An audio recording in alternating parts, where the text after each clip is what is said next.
Hi students, welcome to lesson 32, Tribal Movements in India.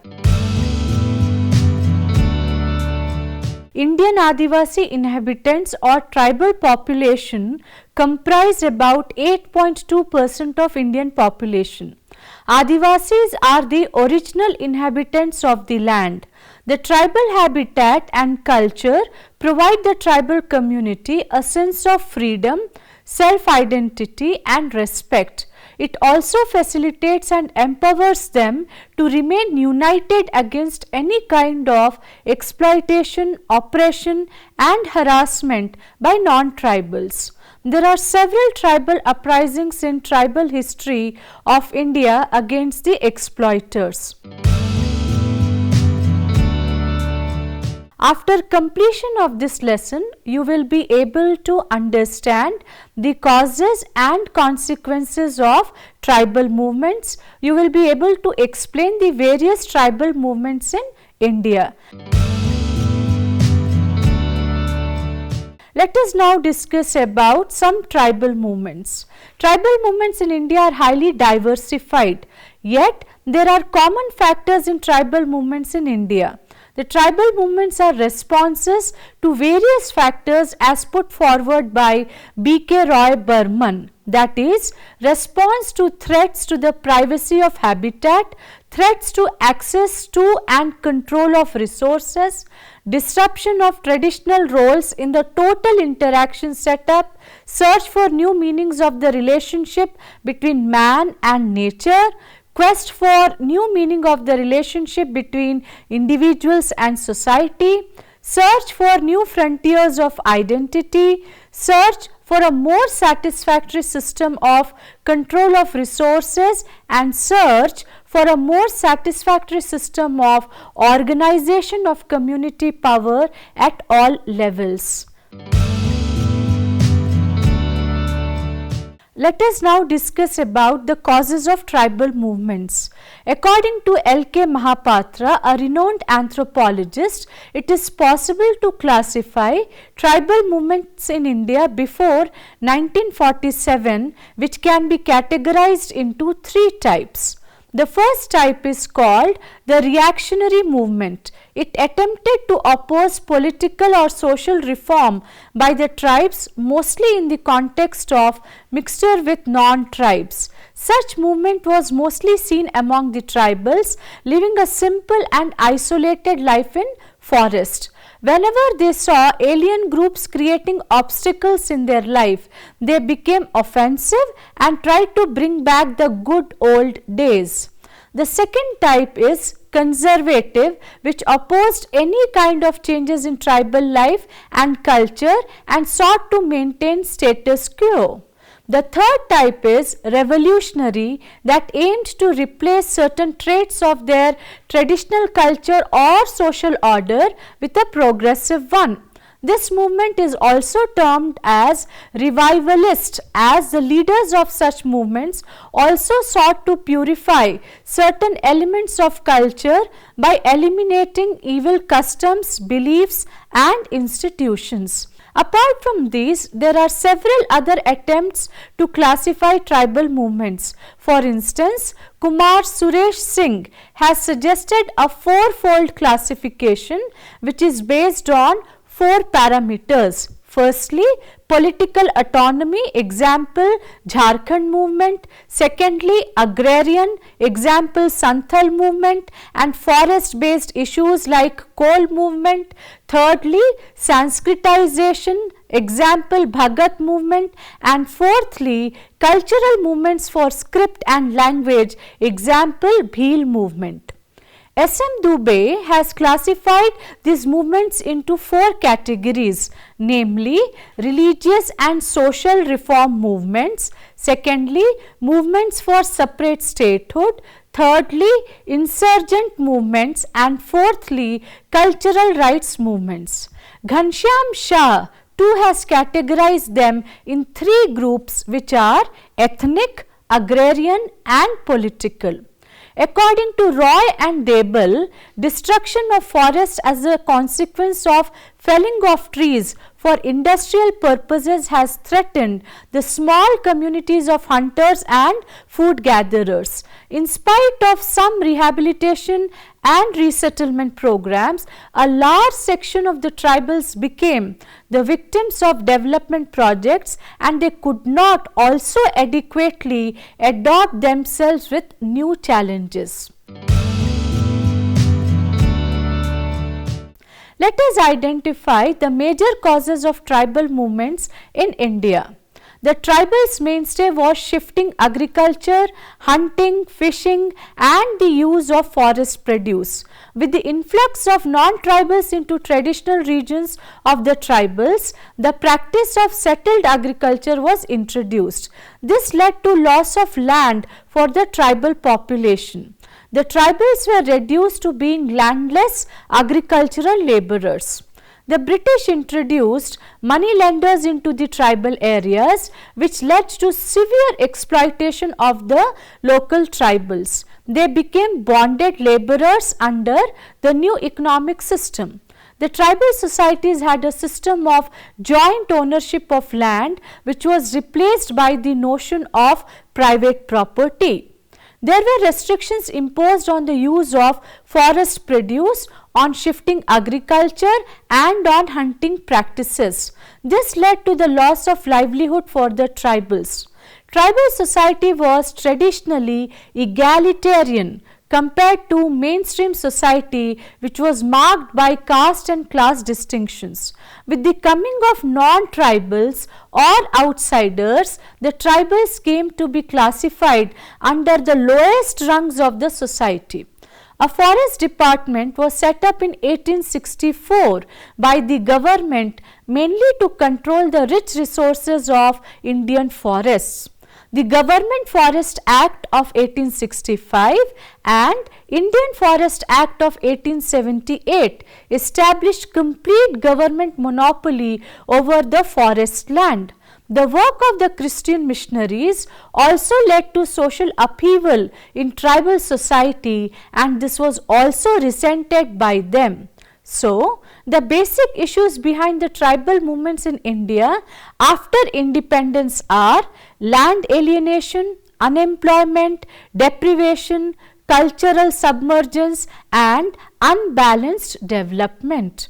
The literature on tribal movements indicate that tribals adopted two paths of achieving goals. Firstly, non-violent path of bargaining and negotiating with the government and using a variety of pressure tactics without resorting to violence or revolts.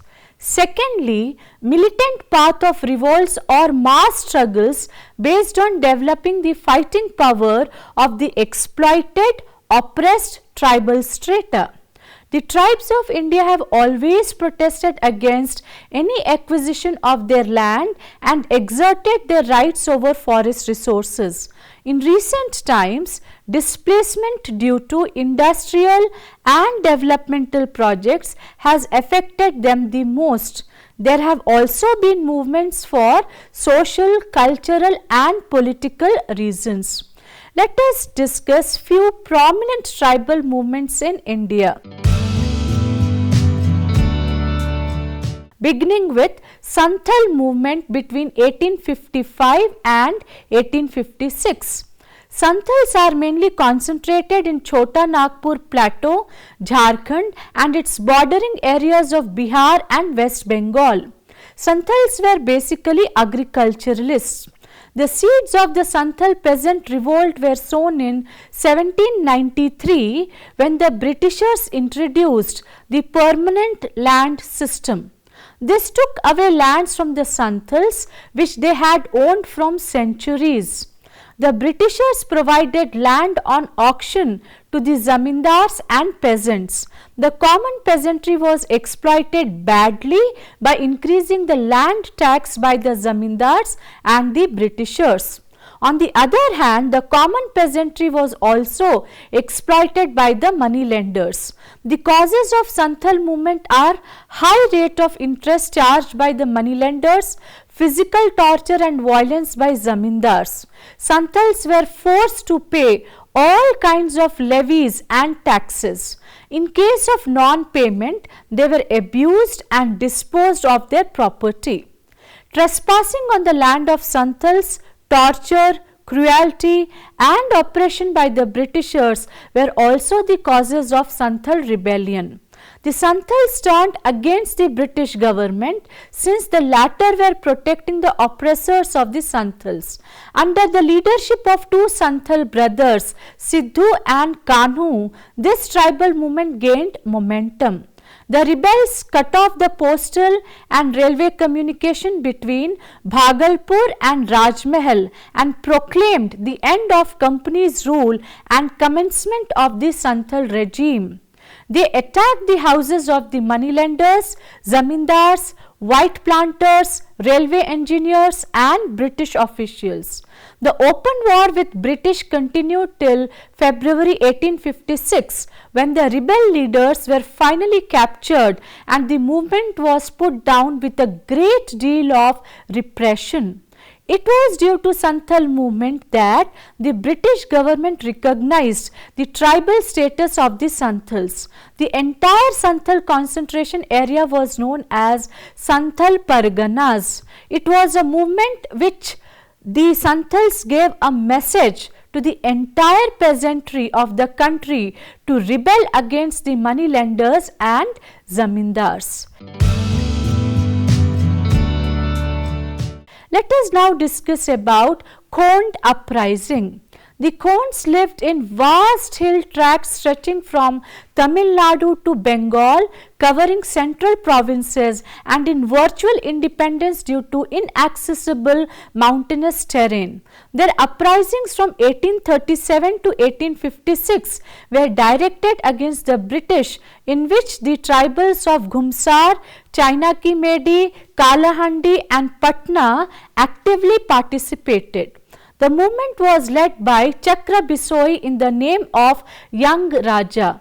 The main issue was the attempt by the government to suppress human sacrifice, that is Maria, and introduction of new taxes by the British and influx of zamindars and sahukars, that is money lenders, into their areas, which was causing the tribals untold misery. The British formed a Maria agency against which the Khonds fought with Tangi, a king of battle axe, bows, arrows and even swords. Later, Savaras and some local militia clans also joined in, led by Radha Krishna Danda Sena. 𝗧𝗧 𝗧𝗧 disappeared in 1855, after which the movement petered out. Let us now talk about Bhils and Kolis uprisings. The Bhils were concentrated in the hill ranges of Khandesh in previous Maratha territory. British occupation of this region in 1818 brought in the outsiders and accompanying dislocations in their community life. A general Bhil insurrection in 1817 to 1819 was crushed by the British military forces, and though some conciliatory measures were taken to pacify them, they again revolted under the leadership of Seva Ramin 1825, and the situation remained unsettled until 1831, when the Ramosi leader Umaji Raje of Purandar was finally captured and executed. Minor revolts again took place in 1836 and 1846 as well. The Bhils' local rivals for power, the Kolis of Ahmednagar district, also challenged the British in 1829, but were quickly subdued by a large army contingent. The seeds of rebellion, however, persisted to erupt again in 1844-1846, when a local Koli leader successfully defied the British government for 2 years.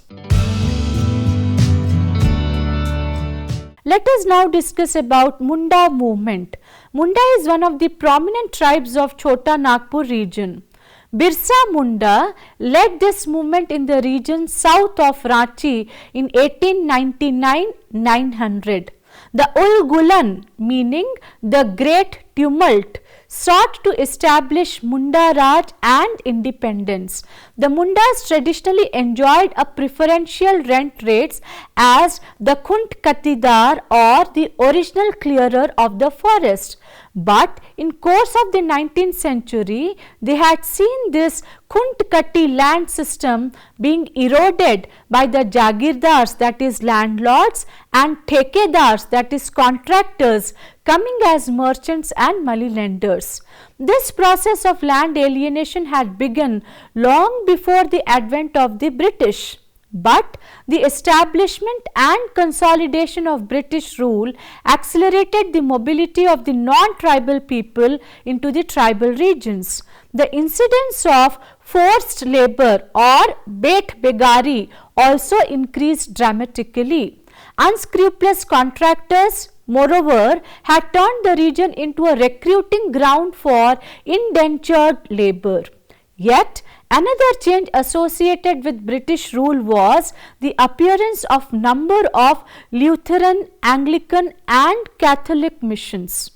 The spread of education through missionary activities made the tribals more organized and conscious of their rights. Tribal solidarity was undermined as the social cleavage between the Christian and non-Christian Mundas deepened. The agrarian discontent and the advent of Christianity therefore helped the revitalization of the movement which sought to reconstruct the tribal society disintegrating under the stresses and strains of colonial rule. The movement sought the assertion of the rights of the Mundas as the real proprietors of the soil. This ideal agrarian order, according to Birsa, would be possible in a world free from the influence of European officials and missionaries, thus necessitating the establishment of the Munda Raj. The rebels attacked police stations and officials, churches and missionaries, and though there was an undercurrent of hostility against the Dikus, there was no overt attack on them except in a couple of controversial cases. However, the rebels were defeated. Birsa was captured and died in jail. Nearly 350 Mundas were put on trial, and of them 3 were hanged and 44 transported for life. The government attempted to redress the grievances of the Mundas through the survey and settlement operations of 1902 to 1910. The Chota Nagpur Tenancy Act of 1908 provided some recognition to their 𝗬𝗏𝗃𝗍𝗃 rights and banned 𝗵𝗵𝗍𝗍, which was forced labor. Chota Nagpur tribals won a degree of legal protection for their land rights. The UN Weber Commission in 1961 has asserted that the inception of settlement and survey operations in Ranchi district was a direct outcome of the Birsa movement. Let us now discuss about Koya uprising. In Orissa, the Sauras of Koraput waged an armed revolt in Pittasinghi in July 1864. Later in 1922, there was an uprising among the Koyas and Konds led by Alluri 𝗧𝗦𝗔𝗧, which continued till 1924. In Andhra Pradesh, 4 major revolts broke out, not all during the British regime. The first is the Koya uprising in the Rampa area of East Godavari Agency, popularly known as 𝗵𝗶 Rebellion. The second one happened in 1879, next one in 1922. The last one occurred after independence during 1967-68, which is a part of Naxalite revolt.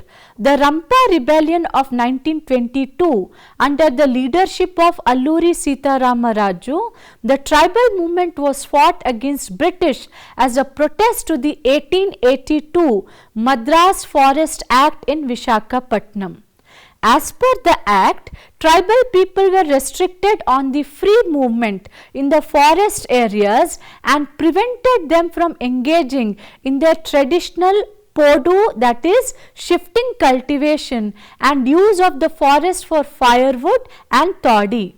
The revolt lasted till 𝗧𝗦𝗧𝗧 was shot dead by the British forces in Mampa village of Visakhapatnam on May 7, 1924.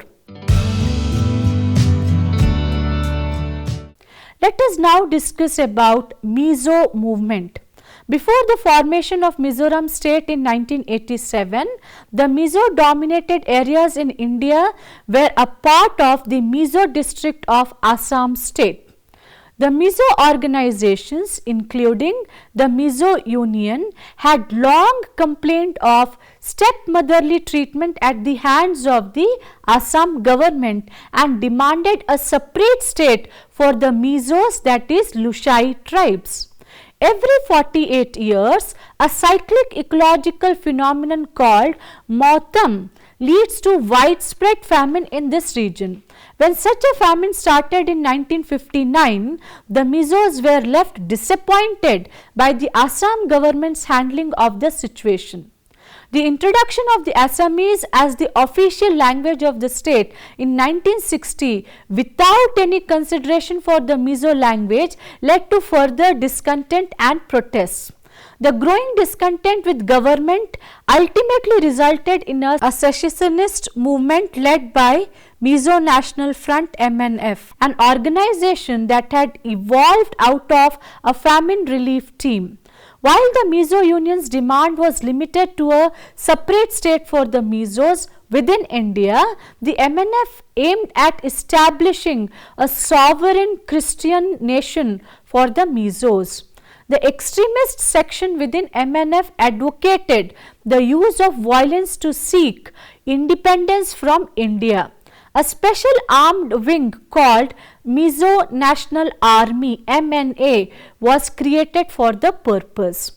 Jagdish Patnaik, in his book Mizoram Dimensions and Perspective, published in 2008, says that in the early 1960s, the MNF leaders including 𝗓𝗨 visited East Pakistan, now Bangladesh, where the government of East Pakistan offered them supply of military hardware and training. 𝗓𝗨 and his lieutenant 𝗓𝗨 were arrested by the government of Assam on the charge of conspiring against the nation, but were released in February 1964 after an undertaking of good conduct by 𝗓𝗨. However, shortly after their release, MNF intensified its secessionist activities. The Mizo National Front was outlawed in 1967. The same year, the counter-insurgency and jungle warfare school was set up at Verante to train the soldiers in fighting with the rebels in the northeast India. As the insurgents found security and refuge in the large number of tiny hamlets from which they would launch attacks on the patrols of the security forces and later merge into civilian population, the military need was felt to deny the militants access to the common people. To solve the problem, the government of India resorted to a grouping policy in the Mizo district starting in January 1967. Before executing this policy, Mizoram being predominantly Christian, the church was taken into confidence. Based on their recommendations, Army agreed to provide help in dismantling, move and relocation of the people in smaller hamlets as well as material help in reconstruction. In August 1968, the government of India offered amnesty to the insurgents, which resulted in the surrender of 1524 MNF members. This was followed by more amnesty offers during 1969-1970. Later, the Mizo Union's negotiations with Union government resulted in Mizo district gaining the status of Union territory as Mizoram on 21st January 1972. MNF's secessionist movement came to an end in 1976 when it signed the Mizo Accord with the Government of India. The government agreed to create a separate state for the Mizos called Mizoram with Aizawl as its capital. MNF in return decided to give up its secessionist demand and the use of violence. The formalization of the state of Mizoram took place on 20th February 1987. 𝗚𝗨 was the Chief Minister of Mizoram state in northeastern India from 1986 till 1988. Let us now discuss about Naga movement. The British, who annexed Assam in 1826, constituted the Naga Hills district in 1866 and followed a policy of non-interference towards the hill tribes. As British paramountcy in India ended, 𝗧𝗦𝗔𝗧, President of the Naga National Council (NNC), declared independence on August 14, 1947. 𝗧𝗦𝗔𝗧 was arrested in 1948 by the Indian government on charges of rebellion. On his release, 𝗧𝗦𝗔𝗧 was made the president of NNC in 1950. In 1952, he met Jawaharlal Nehru, the then Prime Minister of India, to chalk out pathway for Naga's independence. The meeting was unsuccessful, with both the parties remaining steadfast to their viewpoints and demands. The Indian army then marched in to suppress the rebellion and track down 𝗧𝗦𝗔𝗧. However, 𝗧𝗧𝗧 managed to escape to East Pakistan and from there to London, where he remained in exile till his death in 1990. The armed rebellion continued, led by a section of the NNC leaders. An agreement was reached by the Indian government and the NNC in the year 1975.